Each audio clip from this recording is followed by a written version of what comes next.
Constellations అంటే ఏంటి? Any patterns of star formations are called constellations.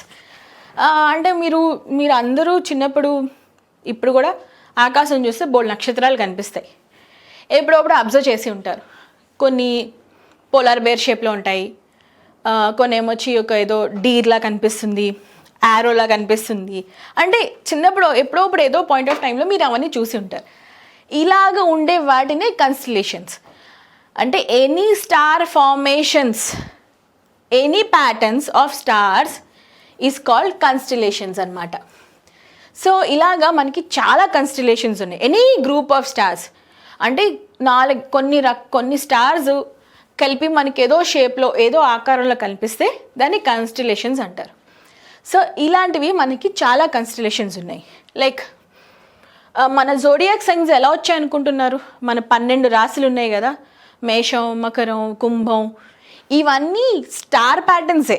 ఈ స్టార్ ప్యాటర్న్సే మన జోడియాక్ సైన్స్ కింద వచ్చాయి. ఏరీస్, మార్స్, తర్వాత సాజిటేరియస్, లిబ్రా, ఇవన్నీ స్టార్ ప్యాటర్న్స్ కాన్స్టలేషన్సే. సో ఇలాగ ఉన్నవే మనకి చాలా కాన్స్టలేషన్స్ ఉన్నాయి. దీంట్లో నేను కొన్ని పేర్లు చెప్తాను.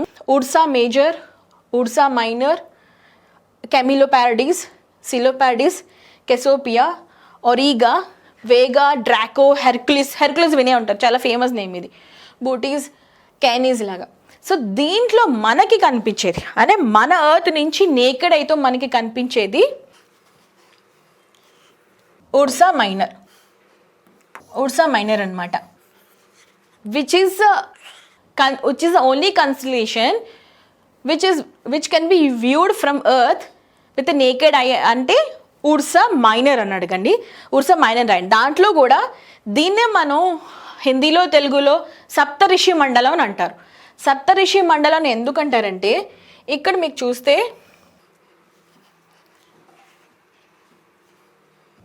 ఇక్కడ 7 స్టార్స్ అంటే 7 స్టార్స్ కలిపి ఒక కైట్ లాగా అనుకోండి. ఇది మీకు ఒక గాలిపటంలో పతంగులాగా కనిపిస్తుంది కదా, సో ఇది కైట్ లాగా. ఈ 7 స్టార్స్ కలిపి ఉన్నాయి కాబట్టి దీన్ని సప్తరిషి మండలం అంటారు. ఇదిగో ఇది 1, 2, 3, 4, 5, 6, 7. మనం వీటిని ఇలా కలుపుకుని ఒక ఏదో షేప్లో తయారు చేసుకున్నాం. అలాగే ఇది ఇంకా పెద్దగా చేసుకుంటే మీకు పోలార్ బేర్ షేప్లో ఉంటుందన్నమాట. It looks like a bear. So ఇది మన సప్తరిషి మండలం, మనకి కనిపించే కాన్స్టలేషన్. దీన్నే ఇక్కడి నుంచి ఈ ఉర్సా మైనర్ కాన్స్టలేషన్ సప్తరిషి మండలంలోని ఈ స్టార్ ఏదైతే ఉందో మేజర్ స్టార్, ఇక్కడి నుంచి మనకి పైకి చూస్తే మనకి మన నార్త్ స్టార్ కనిపిస్తుంది. నార్త్ స్టార్ అంటే మన ధ్రువ నక్షత్రం, మన ధ్రువతార. దాన్ని పోలరీస్ అంటారు. North star is called Polaris. ఇది మనకి నేకెడ్గా ఎగ్జాక్ట్ ద నార్త్ స్టార్ అని ఎందుకంటారంటే ఇది మన భూమి అయితే, ఇది మన ఎర్త్ అనుకోండి. అయితే మన నేకెడ్ ఐతో చూస్తే కరెక్ట్గా ఇక్కడ ఉంటుంది నార్త్ స్టార్.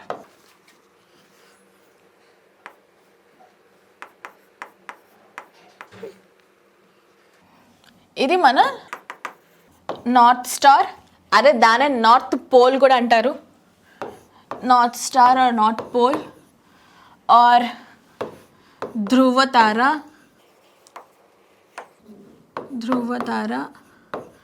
ఆర్ ధ్రువ నక్షత్రం. ఈ నార్త్ పోల్, నార్త్ స్టార్ కరెక్ట్గా ఈ సప్తరిషి మండలం. మీరు ఇప్పుడు కూడా అబ్జర్వ్ చేయండి, ఈరోజు నైట్ కూడా మీరు చూడండి, కొంచెం క్లియర్ స్కై ఉన్నప్పుడు ఈ కొంచెం క్లియర్గా అబ్జర్వ్ చేస్తే నార్త్ డైరెక్షన్ మీకు తెలుసు కాబట్టి ఏదైతే స్కైలో బ్రైట్గా వెలుగుతూ ఉంటుందో అదే మన ధ్రువతార, అదే మన నార్త్ స్టార్. అంటే ఎగ్జాక్ట్గా నార్త్ పోల్కి నెత్తి మీద ఉంటుంది అది. ఇక్కడి నుంచి సప్తరిషి మండలం కొంచెం మీరు దానికి అబ్జర్వ్ చేసి చూస్తే ఈ సప్తరిషి మండలం మీకు ఈజీగా కనిపిస్తుంది. ఇగో దాని ప్యాటర్న్ ఇలా ఉంటుంది. సో దీన్ని నార్త్ పోల్ ఎందుకు మనకు అంత ఇంపార్టెంట్ అంటే ఇప్పుడంటే మనకి జీపీఎస్లు మ్యాప్లు అన్నీ వచ్చాయి, డైరెక్షన్స్ అన్నీను, కంపాస్లు గట్రా నేను. బట్ ఏన్షియంట్ టైమ్స్లో, మన పూర్వీకుల టైమ్స్లోని వాళ్ళకి నావిగేషన్ చేసుకోవడానికి, లేకపోతే క్యాలెండర్స్ ఫామ్ చేసుకోవడానికి, స్ట్రాటజీస్ వేసుకోవడానికి నార్త్ స్టార్ని చూసేవారు. ఎందుకంటే అది ఎప్పుడు అక్కడే ఉంటుంది, ఇంకా అక్కడి నుంచి నార్త్ స్టార్ కదలదు. సో అలాగ ఉండేది కాబట్టి దాన్ని చూసుకుని మిగతా డైరెక్షన్స్ వాళ్ళు లెక్క చేసుకునేవారు. ఓకే, ఇది స్టార్ కదలట్లేదు కదా, ఇది నార్త్ స్టార్, ఇక్కడ నుంచి ఇది ఈస్ట్, ఇది వెస్ట్, ఇది సౌత్ అని. ఈ నార్త్ స్టార్ బట్టి వాళ్ళు సీజన్స్ కౌంట్ చేసుకునేవారు. అంటే ఎప్పుడు ఏ క్రాప్ వేయాలి ఇలా అని. ఇలాగే కాకుండా ఇప్పుడు కంపాస్ వచ్చింది, ముందు అంటే అంత కంపాస్ లేదు కాబట్టి మన ఆల్ ట్రావెలర్స్, సీ వోయేజ్లు చేసే పెద్ద పెద్ద ట్రావెలర్స్ అందరూ నార్త్ స్టార్ని చూసి వాళ్ళు డైరెక్షన్స్ డిసైడ్ చేసుకునేవారు. వేరే వేరే కాంటినెంట్స్కి, కంట్రీస్కి వెళ్ళేటప్పుడు, సముద్రయానం చేసేటప్పుడు నార్త్ స్టార్ ఒక్కటే వాళ్ళకి దిక్కు అనమాట. అందుకే నార్త్ స్టార్, పోల్ స్టార్, ధృవతార చాలా ఇంపార్టెంట్ ఇప్పటికి కూడా. దాన్ని చూసే మనం డైరెక్షన్స్ లెక్కించుకుంటాం. సో ఇది కన్స్టిలేషన్. కన్స్టిలేషన్స్ అంటే ఏంటంటే any formation of stars, different patterns of stars is called constellations. మనకి నేకెడ్ ఐతో ఎర్త్కి కనిపించేది ఉర్సా మైనర్. ఇది గుర్తుపెట్టుకోండి, ఉర్సా, URSA, ఉర్సా మైనర్. దీంట్లో ఉర్సా మేజర్ కూడా ఉంది, ఉర్సా మైనర్ మనకు కనిపించేది ఉర్సా మైనర్. ఇది కూడా బేర్ అని కూడా అంటారు అన్నమాట. ఈ షేప్ కొంచెం మిగతా స్టార్స్ కలిపితే బేర్ అవుతుంది. ఈ ఉర్సా మైనర్ మెయిన్ స్టార్ నుంచి ఎగ్జాక్ట్గా పైకి చూస్తే will get a pole star or Polaris or north star, ధృవతార. దాని ఇంపార్టెన్స్ మీకు తెలుసు, ఆల్రెడీ చెప్పాను. సో ఇది మన సెలెస్టియల్ బాడీస్. దాంట్లో planets. Next comes a moon. Moon చాలా మనకు ఉన్న only satellite, only natural satellite is, single satellite is moon. మనకి మూన్ అంటే చాలా ఇష్టం అందరికీను. Every one loves to watch moon. చిన్నప్పటి నుంచి మూన్ చూసే పెరిగాము, ఇప్పుడు కూడా we love to watch it. So ఈ మూన్ ఎలా తయారైంది అనుకుంటున్నారు? అంటే ఎర్త్ నుంచి ఏమైనా అలా వచ్చేసిందా? మూన్ అందరికీ తెలుసు, మూన్ ఇది సన్ అయితే, ఇది ఎర్త్ అయితే, ఎర్త్ సన్ చుట్టూ తిరుగుతుంది కదా, మూన్ మాత్రం ఎర్త్ చుట్టూ తిరుగుతూ ఉంటుంది. సన్ చుట్టూ ఎర్త్ తిరుగుతుంది, ఎర్త్ చుట్టూ మూన్ తిరుగుతుంది. సో మూన్ ఎలా తయారైందంటే దానికి 2 థియరీస్ ఉన్నాయి. ఒకటి డంబల్ థియరీ. డంబల్ థియరీ అంటే ఎగ్జాక్ట్గా చాలా, అంటే అప్పుడు థియరిస్టులు, అప్పుడు సైంటిస్టులు ఏం ఫీల్ అయ్యారంటే, మన బిగ్ బ్యాంగ్ ఎక్స్ప్లోజన్ అయినప్పుడు అర్త్లోంచే బిగ్ బ్యాంగ్ ఎక్స్ప్లోజన్ అయింది కదా, అర్త్ అంటే మన ఎర్త్ ప్లానెట్ ఎలా ఫామ్ అయింది ముందు క్లాస్ ఇందాక చూసుకున్నాం. ఒక చిన్న పార్టికల్, ఒక రాక్, ఈ బిగ్ ఎక్స్ప్లోజన్లో ఇంత పేలినప్పుడు ఒక రాక్ ఏమొచ్చి ఎర్త్ కింద ఫామ్ అయింది. ఒక రాయి ముక్క అనుకోండి ఎగ్జాంపుల్ చిన్నగా. ఈ రాయి ముక్క సన్ చుట్టూ తిరుగుతూ ఇది ఏంటంట, డంబెల్ షేప్లో ఉండిందంట. Something like this. పూర్తి డంబెల్ కాదు, ఇది మన ఎర్త్ కోర్ అనుకోండి. ఇలా డంబెల్ షేప్లో ఉండిందంట. సో ఈ షేప్లో ఉండి కొంచెం ఇక్కడ డంబెల్ అలాగా మిలియన్ ఇయర్స్ సన్ చుట్టూ రివాల్వ్ అవుతూ సన్ చుట్టూ తిరుగుతూ కొన్ని రోజుల తర్వాత ఏమైందంట, దాన్ని ఈ డంబెల్ షేప్ ఏదైతే ఉందో, ఈ డంబెల్ షేప్ ఏదైతే ఉందో అది దీన్ని వదిలేసిందంట. అంటే ఈ అర్త్ని ఈ డంబెల్ షేప్ నుంచి విడిపోయింది. ఈ పెద్ద ముక్కలోంచి ఈ లైక్ టెయిల్ లాగా ఏదైతే ఉందో ఇది దీన్ని వదిలేసి అదే మన మూన్ కింద, అదే మన చందమామ కింద తయారైంది అని ఒక థియరీ చెప్తుంది. ఇంకో థియరీ ఏం చెప్తుంది, మూన్ అలా ఫామ్ అవ్వలేదు. మూన్ అవ్వడానికి ఇంకొక స్టోరీ ఉంది. అది ఏంటంటే Mars hit theory. Mars hit theory ఏంటి? మనకు తెలుసు ఎర్త్ నెక్స్ట్ ప్లానెట్ ఏంటి? ఎర్త్ పక్కన మార్స్ ఉంటుంది. సో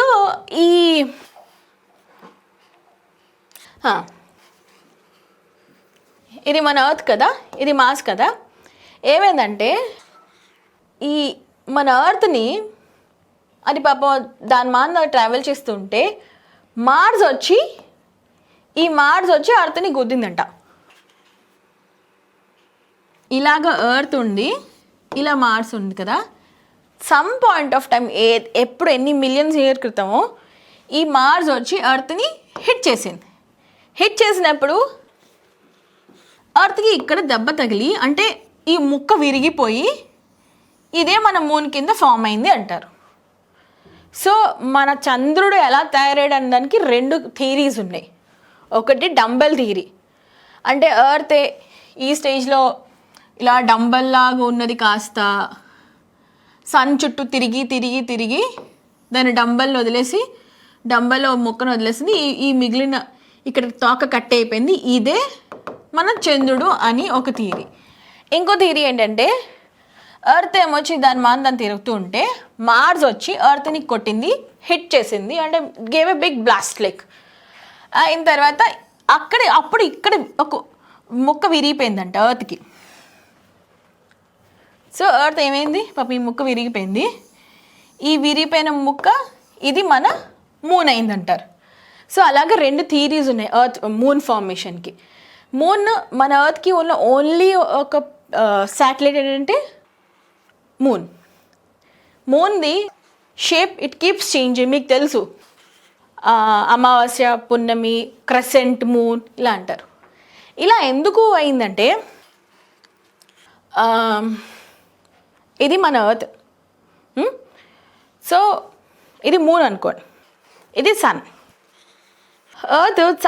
మూన్ ఏం చేస్తుంది? ఎర్త్ దీని చుట్టూ తిరుగుతూ ఉంటుంది. ఎర్త్ తనలో తాను తిరిగినప్పుడు మనకి ఇది ఎర్త్ కదా, మూన్ ఇటువైపు ఉన్నప్పుడు అంటే ఇది ఆఫ్రికా, ఇది ఏషియా అని అనుకోండి. ఇక్కడ మూన్ ఉండేటప్పుడు ఈ పార్ట్కి రాత్రి అవుతుంది. అదే ఎర్త్ ఇలా తిరిగినప్పుడు ఎర్త్ ఇటువైపు తిరిగింది. సో ఇక్కడ ఏమైంది? ఇక్కడున్న ఆఫ్రికా కాస్త ఇక్కడికి వచ్చింది. అంటే తనలో తాను తిరుగుతుంది కదా భూమి, సూర్యుడి చుట్టూ తిరుగుతూ తనలో తాను తిరుగుతూ ఉంటుంది. వచ్చినప్పుడు ఇవన్నీ వచ్చాయి. సో అప్పుడు ఏమైంది? ఈ మూను ఇక్కడ తిరిగింది. సో ఈ పాటికి పొద్దునైంది, ఈ పాటికి రాత్రి అయింది. ఇలా అయినప్పుడు ఏంటవుతుందంటే మూన్ ఎప్పుడు ఎర్త్కి ఒకటే ఫేస్ చూపిస్తుంది. అంటే ఇది భూమి, ఇది చంద్రుడు అనుకోండి. సో భూమి పాపం ఇలా తిరుగుతూ ఉంటుంది, మూన్ కూడా ఇలాగే తిరుగుతుంది. అంటే ఎప్పుడు half side of the moon మనకి ఎప్పుడు కనిపించదు, మనకి ఎప్పుడు ఒక హాఫ్ మాత్రమే కనిపిస్తుంది. ఇలా ఒక హాఫ్ మాత్రం కనిపిస్తున్నప్పుడు ఏంటవుతుందంటే ఇక్కడ మనకి మూన్కి సొంత లైటింగ్ లేదు. It cannot illuminate on it self. Moon ఎప్పుడు సన్ లైట్ దాని మీద పడితే ఆ రిఫ్లెక్షను మన భూమి మీద చూపిస్తుంది. సన్ లేకపోతే మూను అసలు చంద్రుడు మనకి కనిపించడు. ఎందుకంటే చంద్రుడి మీద సూర్యుడు లైట్ పడితేనే చంద్రుడు మనకి కనిపిస్తాడు. చంద్రుడు యాక్చువల్గా నల్లగా ఉంటాడు, మన అందరూ అనుకుంటాం తెల్లగా కనిపిస్తాడు. ఎందుకు కనిపిస్తాడు అంటే ఇట్స్ ఓన్లీ రిఫ్లెక్షన్. అంటే మీరు ఇమాజిన్ చేయండి, ఒక అద్దం ఇలా పెట్టారు, పైన లైట్ వేశారు, ఎక్కడో లైట్ వేశారు, ఆ సూర్యుడికి దగ్గర పెట్టారు, ఆ అద్దం రిఫ్లెక్షన్ మళ్ళీ మన మీద మొహం మీద పడుతుంది. అదే చంద్రుడు. అక్కడ టార్చ్ కానీ ఆ సన్ కానీ లేకపోతే ఈ అద్దం నార్మల్గా ఉంటుంది, ఇట్ డజంట్ రిఫ్లెక్ట్. చీకట్లో అద్దం రిఫ్లెక్ట్ అవ్వదు. అలాగే మూన్ కూడా అంతే, మన చంద్రుడు కూడా అంతే. సో ఇలా అవుతున్నప్పుడు ఏంటంటే ఎక్కడైతే చంద్రుడు కదలడు కాబట్టి భూమికి మూన్ అడ్డొస్తాడో ఆ రోజు మనకి నో మూన్ డే. 27 డేస్కి ఎవ్రీ 27 డేస్కి మూన్ తన ఫేజెస్ మారుస్తుంటాడనమాట. దాన్ని waxing and waning of moon అంటారు. సో ఎప్పుడైతే సూర్యుడి నీడ చంద్రుడి మీద పడదో ఆ రోజు మనకి అమావాస్య వస్తుంది. ఇలాగ కొంచెం తిరిగినప్పుడు ఏమవుతుంది, సో అలాగ కొంచెం తిరిగినప్పుడు ఏమవుతుందంటే ఫస్ట్ మూన్ ఇది నో మూన్ అనుకోండి, అంటే ఇక్కడ చంద్రుడు లేడు. నెక్స్ట్ డే ఏంటవుతుంది, కొంచెం క్రెసెంట్ కనిపిస్తుంది. ఈ నెక్స్ట్ క్రెసెంట్ పెద్దదవుతుంది, ఇక్కడ ఇలా వస్తుంది, సంథింగ్ లైక్ దిస్. ఇది ఫుల్ మూన్, పూర్తిగా తెల్లగా ఉండే చంద్రుడు, అంటే పున్నమి చంద్రుడు అనమాట. మళ్ళీ ఈ ఫేసెస్ ఎగ్జాక్ట్లీ ఇలా వస్తాయి. ఇది క్రెసెంట్ మూన్, అంటే నెలవంక. ఇది అమావాస్య, దీన్నే న్యూ మూన్ అంటారు. ఇది ఎందువల్ల అవుతుందంటే ఇది మన భూమి, రైట్? ఇమాజిన్ చేయండి, ఇది మన ఎర్త్. సూర్యుడి నుంచి సన్ మూన్కి డైరెక్ట్ లైట్ పడినప్పుడు ఆ పార్ట్ ఆఫ్ ది ఎర్త్కి ఫుల్ మూన్ కనిపిస్తుంది. అదే సూర్యుడు ఎర్త్ కొంచెం జరిగినప్పుడు మూన్ కూడా రోజు కదులుతుంది కదా ఎర్త్తో పాటు, అప్పుడు ఎక్కడైతే చిన్న ఆ కంట్రీస్కి షేడ్ లైటింగ్ తగ్గుతుందో అక్కడ డూమింగ్ వ్యాక్సింగ్ అంటారు దీన్ని. అలాగ కొంచెం సూర్యుడు లైటింగ్ ఎర్త్ మీద మూన్ మీద తగ్గే కొద్దీ మూన్ షేప్ తగ్గుతూ ఉంటుంది. అంటే మూన్ అక్కడే ఉంటాడు, మనకి కనిపించడు, బట్ ఆ ఫుల్ మూన్ ఆ ప్లానెట్ ఆ శాటిలైట్ అలాగే ఉంటుంది. బట్ మన ఐస్కి మన ఏ డైరెక్షన్లోనో మన ఏ కంట్రీలోనో దాన్ని బట్టి. సో ఇలా వస్తూ వస్తూ ఎప్పుడైతే సూర్యుడు lighting other side of the earth ఉంటుందో ఈ సైడ్ ఈ మూన్కి ఉండదు కాబట్టి దాన్ని చీకటి, అప్పుడు చంద్రుడు మనకి కనిపించదు, దాన్ని అమావాస్య అంటాం. ఇవన్నీ waxing and waning of moon 27 days అనమాట. అంటే మూన్ తన ఫేజెస్ని 16 కళలు ఉంటాయి. 27 డేస్లో మూన్ వ్యాక్సింగ్ అంటే ఫుల్ మూన్ నుంచి న్యూ మూన్ వరకు రావడానికి 27 డేస్ పడుతుంది. దానికే మనకి 15 డేస్ అమావాస్య పున్నమి అంటారు. So they are some facts of moon. నేను గ్లోబ్తో I try to explain this better way ఇంకో క్లాస్లో. మూన్ ఫ్యాక్ట్స్ చాలా బాగుంటాయి. యాక్చువల్గా మనకి తెలుసు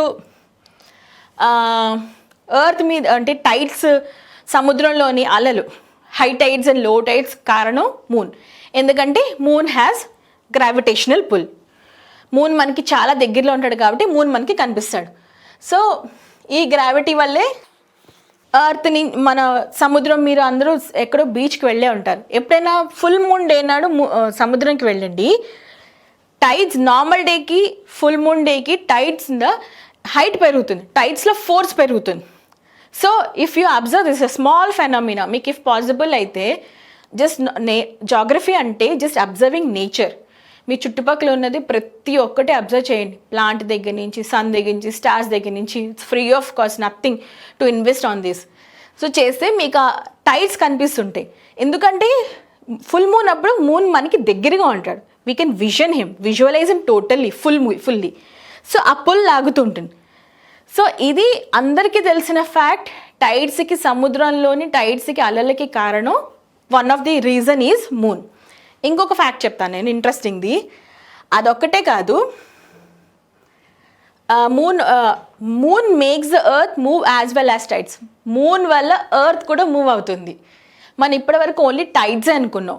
ఇక కొత్త ఇంట్రెస్టింగ్ ఫ్యాక్ట్ ఏంటంటే మూన్ వల్ల రాళ్ళు కూడా కదులుతాయి. ఎలాగైతే సముద్రంలో నీరు కదులుతూ ఉంటుందో, మూన్ గ్రావిటేషనల్ పుల్కి రాక్స్, మన ఎర్త్ క్రస్ట్ మీద ఉన్న ఏవైతే రాక్స్ ఉన్నాయో వాటిని కూడా పుల్ చేస్తుంది మూన్. సో మూన్ కూడా కదులుతూ ఉంటుంది కదా, మూన్ కదిలినప్పుడు టైడ్లు పెరుగుతూ ఉంటాయి, తగ్గుతూ ఉంటాయి ప్రతి ఇంచ్లో. అలాగే మూన్ రాక్స్ని కూడా లాగుతూ ఉంటుంది. సో దానివల్ల కూడా ఎర్త్ మూవ్మెంట్ ఉంటుంది. Not only tides, even Earth is also moves Earth as well as. ఇది ఒక interesting different point. So moon shows the same phase of the Earth. మనకి ఎప్పుడు ఒక హాఫ్ మూనే కనిపిస్తుంది. Other half of the moon we are never seen in a lifetime. మనం చూడం కూడా. ఎవరైనా మూన్ మీద వెళ్తే ఈ హాఫ్లో కాకుండా ఆ హాఫ్లో ఉంటే వాళ్ళకి జీవితంలో ఎప్పుడూ మన ఎర్త్ కనిపించదు. They can't see earth at all in their life time. So మూన్కి ఓన్లీ ఈ హాఫ్లోనే ఈ ఫేసే, అంటే మూన్కి మొత్తం రౌండ్గా ఒక బాల్ అనుకోండి, మూన్ ఓన్లీ ఈ ఫేసే కనిపిస్తుంది. ఈ ఫేస్ ఎప్పుడు ఎర్త్కి కనిపించదు. సో ఇది ఒక fact. And next fact is moon makes even టైడ్సే కాదు, ఎర్త్ని కూడా, ఎర్త్ మీద రాక్స్ని కూడా మూవ్ చేస్తుంది, ఎర్త్ని కూడా కదిలిస్తుంది మూన్ గ్రావిటేషనల్ పుల్ వల్ల. And next so ancient times నుంచి మూన్ మీద వెళ్ళాలని ప్రతి ఒక్కరు అనుకున్నారు, అది అందరికీ తెలిసింది. And we have done it. మన యూరీ గగారిన్, నీల్ ఆర్మ్స్ట్రాంగ్ వాళ్ళు మూన్లో ట్రావెల్ చేశారు, Neil Armstrong. Next moon has a magnetic field. Magnetic field ఏంటి, దానికి ఒక మ్యాగ్నెటిక్ ఫోర్స్ ఉంది లోపల, ఇట్ కెన్ పుల్ థింగ్స్ అనమాట. సో అందువల్ల comet dust constantly bombs the moon. అంటే ఈ కామెట్స్ చెప్పాను కదా ఇందాకలా మనకి కామెట్స్ ఎలా వస్తాయని, అవి వదిలిన తర్వాత చాలా డస్ట్ వస్తుంది కదా, అవి ఎప్పుడు మూన్ మీద కాన్స్టెంట్గా కనిపిస్తూనే ఉంటుంది. అందుకే మూన్ మీకు స్లషీగా కొంచెం ఏంటంటారు కాల్ అంటే హేజీగా కనిపిస్తుంటాడు. తర్వాత మూన్ అట్మాస్ఫియర్ కాంపోజిషన్ తెలుసా, అంటే మన ఎర్త్లోంచి కదా మూన్ వెడింది. థియరీ సేస్తో డంబల్ థియరీ అయినా ఎర్త్ పార్టే అని చెప్తుంది, మార్స్ హెడ్ థియరీ అయినా ఎర్త్ పార్టే చెప్తుంది. ఇంట్రెస్టింగ్లీ మన ఎర్త్లో ఆబ్వియస్గా మన ఎర్త్లో ఉండే మెటీరియల్ సబ్స్టాన్సెస్ మూన్లో కూడా ఉంటుంది. అండ్ నెక్స్ట్ కొన్ని places on the moon Pluto కంటే చల్లగా ఉంటాయంట. Pluto is the coldest planet, మన ప్లానెట్ కాదు, డార్క్ ప్లానెట్. కానీ కొన్ని ప్లేసెస్ మూన్లోని ఇమాజిన్ చేయలేము, ఇంకా చాలా చల్లగా, చిల్డ్, మన హిమాలయాస్లో ఇంకా చిల్లుగా ఉంటాయి. సో మీకు అందరికీ తెలుసు మూన్లో gravity 6 times less. So we weigh less. ఇప్పుడు ఒక 100 kilo ఉన్న మనిషి మూన్ మీదకి వెళ్తే 6 times తక్కువ ఉంటాడనమాట. అంటే ఓన్లీ 60 kgs ఆయన ఉంటారు. ఆయన వెయిట్ 40 kilos తగ్గిపోతుంది. And next is actually the moon actually has an atmosphere. మూన్కి కూడా దాని own atmosphere, it doesn't share not only earth's atmosphere, it has its own atmosphere. And next is moon's atmosphere. ఒకప్పుడు అది థిక్గా ఉండేదంట moon atmosphere, ఇప్పుడైతే లేదు. Once upon a time it was thick. And moon causes tides, not only tides, it even moves the earth. తర్వాత and next is ఇవి మన celestial bodies. ఇప్పటివరకు మన సెలెస్టియల్ బాడీస్లో చూసింది sun, planets, asteroids, meteors, comets and moon మన satellite. And description about planets and constellation.